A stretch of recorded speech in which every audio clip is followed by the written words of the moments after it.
കഴിഞ്ഞ ദിവസം നമ്മൾ ചർച്ച ചെയ്യപ്പെട്ട വിഷയം സൂക്ഷ്മദർശിനിയെ കുറിച്ചിട്ടായിരുന്നു. ഒരാളുടെ ജീവിതത്തിലേക്ക് സൂക്ഷ്മമായി നമ്മൾ നോക്കിക്കഴിഞ്ഞാൽ ഒരുപാട് കുറ്റങ്ങളെ കണ്ടുപിടിക്കുന്ന ഒരു കാര്യത്തെക്കുറിച്ചിട്ടായിരുന്നു. ഇതുമായി ബന്ധപ്പെട്ട് ഒരുപാട് ആൾക്കാരുടെ സംശയങ്ങളൊക്കെ ഉണ്ടായി. ഇത് എപ്പോഴെങ്കിലും ഒരു ഡിസോർഡറുകളായി അസുഖങ്ങളായിട്ട് മാറാറുണ്ടോ എന്നതുകൂടി നമുക്ക് പരിശോധിക്കേണ്ടതായിട്ടുണ്ട്. തീർച്ചയായിട്ടും ഒരുപാട് കുടുംബജീവിതത്തിൽ ഇതൊരു ഡിസോർഡറായിട്ട്, ഒരു പേഴ്സണാലിറ്റി ഡിസോർഡറായിട്ട്, അല്ലെങ്കിൽ ഒരു അസുഖത്തിൻ്റെ, മാനസിക രോഗത്തിൻ്റെ അവസ്ഥയിലേക്കൊക്കെ എത്താറുണ്ട്. തീർച്ചയായിട്ടും അത് treat ചെയ്യപ്പെടേണ്ടതാണ്, not ചെയ്യപ്പെടേണ്ടതാണ്.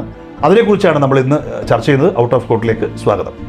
Out of Court, the Legal Counseling Center, Cochin. Legal awareness make you more power. പലപ്പോഴും നോർമലി ലാക്ക് ഓഫ് ട്രസ്റ്റ്, വിശ്വാസക്കുറവാണ് നമുക്ക് ഇത്തരത്തിലുള്ള ഒരവസ്ഥയിലേക്ക് നമ്മളെ കൊണ്ടെത്തിക്കുന്നത്. അതായത് എൻ്റെ പങ്കാളി എനിക്ക് വിശ്വാസമില്ല. സത്യം വേറെയാണ്, വിശ്വാസത്തെക്കുറിച്ചാണ് ഞാൻ പറയുന്നത്. എൻ്റെ ഭാര്യ മറ്റൊരു പുരുഷനുമായിട്ട് നടക്കുന്നു, സംസാരിക്കുന്നു, പോകുന്നു, ഇരിക്കുന്നു. എനിക്കതിൽ ഒരു വിശ്വാസക്കുറവുണ്ട്, അവളെ അല്ലെ അവനെ. അത്രത്തെ ഘട്ടത്തിലാണ് എനിക്ക് സംശയമുണ്ടാകുന്നത് അവരെ പോക്ക് എന്തിനു വേണ്ടി ആയിരിക്കുമെന്നുള്ളത്. എനിക്ക് അവരെ പരിപൂർണമായിട്ട് വിശ്വാസമുണ്ടെങ്കിൽ, സത്യത്തെക്കുറിച്ച് ഞാൻ പറയുന്നത്, വിശ്വാസമുണ്ടെങ്കിൽ തീർച്ചയായിട്ടും ഞാൻ അവിടെ ഓക്കെ ആയിരിക്കും. എനിക്കറിയാം എൻ്റെ പാർട്ട്ണർ അങ്ങനെ ചെയ്യില്ല എന്ന വിശ്വാസം. അത്തരത്തിലുള്ള വിശ്വാസക്കുറവുണ്ടെങ്കിൽ നിങ്ങൾ സൂക്ഷിക്കണം. അടുത്ത ഒരു പ്രശ്നം ഇൻസെക്യൂരിറ്റിയാണ്, അനിശ്ചിതാവസ്ഥ. നിങ്ങളുടെ ഇണ മറ്റൊരു പുരുഷനുമായിട്ടോ സ്ത്രീയുമായിട്ടോ അടുത്ത ബന്ധം ഉണ്ടായിക്കഴിഞ്ഞാൽ നിങ്ങൾ ഉപേക്ഷിക്കപ്പെടുമോ, അല്ലെങ്കിൽ നിങ്ങൾ ലൈഫിൽ നിന്ന് മാറ്റപ്പെടുമോ എന്നുള്ള ഒരു അനിശ്ചിതാവസ്ഥ, ഒരു ഇൻസെക്യൂരിറ്റി നിങ്ങളിൽ ഉടലെടുക്കും.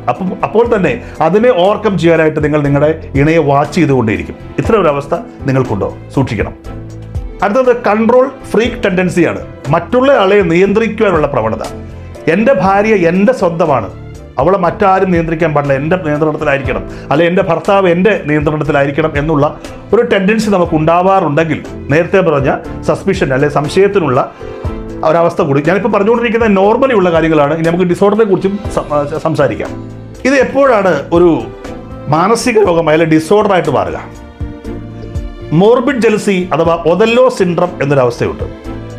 നമ്മുടെ ഇണയെക്കുറിച്ചിട്ട് നമ്മൾ അങ്ങോട്ട് മനസ്സിൽ ചിന്തിച്ചു കൂട്ടുകയാണ്, അവൾക്ക് മറ്റൊരു ബന്ധമുണ്ട്, അല്ലെ അയാൾക്ക് മറ്റൊരു ബന്ധമുണ്ട്, അല്ലെ ഇങ്ങനെയൊക്കെയാണ് സംഭവിക്കാൻ പോകുന്നത്, ഇത് കഴിഞ്ഞ് അവരെന്നെ ഒന്ന് കൊല്ലും. ഇത് നമ്മൾ മനസ്സ് അങ്ങോട്ട് ഭ്രമാത്മകമായി കൽപ്പിച്ചു കൂട്ടുകയാണ്. എൻ്റെ ഇണയ്ക്ക് മറ്റെന്തോ ഒരു ബന്ധമുണ്ട്, വലിയ താമസമില്ലാതെ അവരെന്നെ ഒന്ന് കൊല്ലും, എൻ്റെ വീട്ടിൽ നിന്ന് പുറത്താക്കുമെന്നൊക്കെ യാതൊരു തെളിവുകളുടെ അടിസ്ഥാനവും ഇല്ലാതെ സ്വയം കൽപ്പിച്ചു കൂട്ടുന്ന അവസ്ഥയാണ് ഈ പറഞ്ഞ ഒരു അവസ്ഥ. ഒതല്ലോ സിൻഡ്രം എന്നൊരു പേരുണ്ട്, മോർബിഡ് ജെലസി എന്നൊരു പേരുണ്ട്. അപ്പോൾ ഇത്തരം ഒരു അവസ്ഥയിലാണ് നിങ്ങൾ മുന്നോട്ട് പോകുന്നതെങ്കിൽ തീർച്ചയായിട്ടും ഇതിന് ഒരു സൈക്കോളജിസ്റ്റിൻ്റെ അല്ലെങ്കിൽ സൈക്കാട്രിസ്റ്റിൻ്റെ ആവശ്യം നിങ്ങൾക്കുണ്ടാകും. ഇതുമായി ബന്ധപ്പെട്ട മറ്റൊരവസ്ഥയാണ് പാരനോയിഡ് പേഴ്സണാലിറ്റി. അതായത് ഞാൻ ഒഴിച്ച് എനിക്ക് ചുറ്റുമുള്ളവരെല്ലാം എന്നെ ചതിക്കുവാൻ നടക്കുകയാണ്, ഏത് നിമിഷം കിട്ടിക്കഴിഞ്ഞാലും അവർക്ക് ഭാരം വെക്കും, പണി തരും എന്നുള്ള ഒരു ചിന്ത ഉള്ളവർക്കാണ് ഈ ഒരു പേഴ്സണാലിറ്റി ഡിസോർഡർ ഉണ്ടാകുക. ഇവർ എപ്പോഴും സംശയാലുക്കളായിരിക്കും, എന്തിനും ഏതിനും. ഒരു ചായ കൊണ്ടു കൊടുത്താൽ പോലും ആ ചായ കുടിക്കാൻ നേരത്തെ രണ്ടു വട്ടം ആലോചിക്കും, ഇതിൽ വിഷം കലക്കിയിട്ടുണ്ടോ എന്ന്. നിങ്ങളുടെ വീട്ടിലേക്ക് സ്ഥിരമായിട്ട് ഒരു സ്വിഗ്ഗിയിൽ നിന്നൊരു പയ്യന സ്ഥിരം കൊണ്ടുവരുന്ന അവന് സംശയമാകും. അങ്ങനെ എന്തിലും ഏതിലും വരുന്നവരൊക്കെ എന്നെ ചതിക്കുവാൻ നിൽക്കുന്ന എന്ന് തോന്നുന്നൊരവസ്ഥയാണ് ഈ ഒരു ഡിസോർഡർ, ഈ ഒരു പേഴ്സണാലിറ്റി, പാരനോയിഡ് പേഴ്സണാലിറ്റി. അത്തരത്തിലുള്ള അവസ്ഥ നിങ്ങൾക്കുണ്ടെങ്കിൽ തീർച്ചയായിട്ടും അതിന് ട്രീറ്റ്മെൻറ്റ് ആവശ്യമാണ്. നമ്മുടെ സമൂഹത്തിൽ നിരവധി ആൾക്കാർക്ക് ഈ ഒരു അവസ്ഥയുണ്ട്. ഒബ്സസീവ് കമ്പൽസീവ് ഡിസോർഡർ അഥവാ ഒബ്സസീവ് കമ്പൽസീവ് ബിഹേവിയർ. ഒരു ചെറിയ വൃത്തിയുമായി ബന്ധപ്പെട്ടൊരു കാര്യമാണിത്. അതേക്കുറിച്ച് നമുക്ക് പറയാം. വൃത്തി മാത്രമല്ല, ഏത് കാര്യത്തിനെയും രണ്ടു വട്ടം ചെക്ക് ചെയ്യുന്ന, അത് ശരിയാണോ എന്ന് ചെക്ക് ചെയ്യുന്ന ഒരു അവസ്ഥ കൂടിയാണ്. ഏത് കാര്യത്തിലും അദ്ദേഹത്തിന് ഈ ഒരു പ്രശ്നം ഉണ്ടാകും. ഒരു ഗ്ലാസ് കഴുകി കൊണ്ടുവന്നു കഴിഞ്ഞാൽ അത് കഴുകിയോ എന്ന് സംശയം, വീണ്ടും കഴുകേണ്ടി വരും. റൂം വൃത്തിയാക്കിയിട്ട് കഴിഞ്ഞാൽ വീണ്ടും വൃത്തിയാക്കണോ ചിന്ത. ഭാര്യ പുറത്തു പോയിട്ട് വന്നു കഴിഞ്ഞാൽ അവൾക്ക് മറ്റെന്തെങ്കിലും രീതിയിൽ ആയിട്ടൊന്നൊരു ചിന്ത. അങ്ങനെ ഈ ഒരു OCD അവസ്ഥ ഉള്ളവർക്ക് ഈ ഒരു പ്രശ്നം വളരെ കൂടുതലാണ്. ഇവരെ പൊതുവെ നമുക്കറിയാൻ പറ്റും, വൃത്തിയുടെ ലക്ഷണം കുറച്ച് കൂടുതലായിരിക്കും ഇവർക്ക്. വീട്ടിൽ എന്ത് ചെയ്ത് കഴിഞ്ഞാലും അത് രണ്ടാമത് ചെയ്യിക്കും. കുളിക്കാൻ പോകുമ്പോൾ ഒരു ഘട്ട സോപ്പിന് 8 പ്രാവശ്യം കുളിക്കുന്ന അവസ്ഥയൊക്കെ ഉണ്ടാവും. മാത്രമല്ല ശാരീരിക പ്രക്രിയയിലൊക്കെ, നിങ്ങളുടെ ശാരീരിക ബന്ധത്തിലൊക്കെ പോയി കുളിച്ചിട്ട് വരിക, അല്ലെങ്കിൽ ആ ഒരു പരിപാടി കഴിഞ്ഞാൽ അപ്പോൾ തന്നെ എഴുന്നേറ്റ് പോയി കുളിച്ചിട്ട് കഴിയുക, അല്ലെങ്കിൽ നിങ്ങൾക്ക് ഗന്ധമുണ്ടെന്ന് പറയുക, എല്ലാത്തരം ഗന്ധങ്ങൾ പിടിക്കാതിരിക്കുന്ന ഇത്തരം അവസ്ഥകളൊക്കെ ഉണ്ട്. OCD എൻ്റെ അടുത്ത് ഒരുപാട് ആൾക്കാർ ടൈപ്പ് വന്നിട്ടുണ്ട്. ഇവരുടെയൊക്കെ മെയിൻ പ്രശ്നം ഇത് തന്നെയാണ്. ഭക്ഷണത്തിൽ പോലും പ്രശ്നമാണ്, ഗന്ധം പ്രശ്നമാണ്, മൊത്തം പ്രശ്നമാണ്. ഇത്തരത്തിലുള്ള അവസ്ഥ നിങ്ങൾക്കുണ്ടെങ്കിൽ തീർച്ചയായിട്ടും അതും നിങ്ങൾക്കൊരു മാനസിക ഒരു വിദഗ്ധരെ കാണേണ്ട ആവശ്യമാണ്. വക്കീലിനെ കാണുന്നതിന് മുമ്പായിട്ട് ഈ ഒരു മാനസിക വിദഗ്ധരെ കണ്ടാണ് നിങ്ങൾ ട്രീറ്റ്മെൻറ്റ് നേടേണ്ടത്. പൊതുവേ നമ്മുടെ ജീവിതത്തിലെ ബോർഡം, വിരസത മറ്റുള്ളവരുടെ ജീവിതത്തിലേക്ക് എത്തി നോക്കാനുള്ള അവസ്ഥ ഒരുപാട് ഉണ്ടാക്കാറുണ്ട്. പലപ്പോഴും കുടുംബജീവിതത്തിൽ ഇതാണ്. ഭാര്യയ്ക്കോ ഭർത്താവിനോ ജോലിയില്ലെങ്കിൽ, വീട്ടിലെ പണി കഴിഞ്ഞാൽ വേറെ ഒരു പണിയുമില്ല, പിന്നെ എന്താ ചെയ്യാൻ പറ്റുക? ഭർത്താവ് എന്ത് ചെയ്യുന്നു നോക്കിക്കൊണ്ടിരിക്കുക, അല്ലെങ്കിൽ ഭാര്യ എന്ത് ചെയ്യുന്നു നോക്കിക്കൊണ്ടിരിക്കുക, ഇത് മാത്രമാവും. നല്ല പണികൾ എടുത്ത് ഇത് ചിന്തിക്കാനുള്ള സമയം ഉണ്ടാവുകയില്ല. അപ്പോൾ ഇത് ഒരു ഡിസോർഡർ അല്ല, സാധാരണ നോർമലി ഉണ്ടാകുന്ന കാര്യമാണ്. അപ്പോൾ പണിക്ക് പോകാനെന്ന് പച്ച മലയാളത്തിൽ പറയും. ഒരു പണിയില്ലെങ്കിൽ വല്ല പണിക്ക് പോകും, അപ്പോൾ നിങ്ങൾക്ക് സമയമൊന്നും ഉണ്ടാവുകയില്ല. അപ്പോൾ ബോർഡം, ഈ വിരസത മറ്റുള്ളവരുടെ ജീവിതത്തിലേക്ക് എത്തി നോക്കുവാനുള്ള ടെൻഡൻസി നമുക്കുണ്ടാവും. അത് കുടുംബജീവിതത്തിൽ മാത്രമല്ല, അയലത്തേക്ക് എത്തി നോക്കാൻ, സമൂഹത്തിലേക്ക് എത്തി നോക്കാൻ. ഒരു പരിധിവരെ ഈ മൊബൈലിലൊക്കെ കുത്തിയിരുന്നിട്ട് തെറി വിളിക്കുന്നവരൊക്കെ ഈ കക്ഷികളാണ്. കാരണം വേറെ ഒരു പണിയുമില്ല, ആരിലേക്ക് കുറ്റം പറയുക, ആസ്വദിക്കുക എന്നുള്ളതാണ്. അത്തരം ഒരു അവസ്ഥയിലുണ്ടെങ്കിൽ അതിന് വേറെ ഒരു മരുന്നും വേണ്ട, പണിക്ക് പോകുക, അത് മാത്രമേ ഉള്ളൂ. ഈ കമ്പാരിസൺ ആൻഡ് ഇൻഫീരിയോറിറ്റി കോംപ്ലക്സ്, താരതമ്യം ചെയ്യൽ. എൻ്റെ കൂടെ പഠിച്ചൊരാൾ പെട്ടെന്ന് ഉയർന്ന് വലിയ ആളാകുന്നു, എനിക്കത് എത്താൻ പറ്റിയില്ല, എന്നെയും അയാളെയും തമ്മിൽ കമ്പയർ ചെയ്യുന്നു. ഞാനും അയാൾ ഒന്നിച്ച് ഒരു കാര്യമാണല്ലോ പഠിച്ചത്, പക്ഷേ അവൻ രക്ഷപ്പെട്ടു, ഞാൻ രക്ഷപ്പെട്ടില്ല.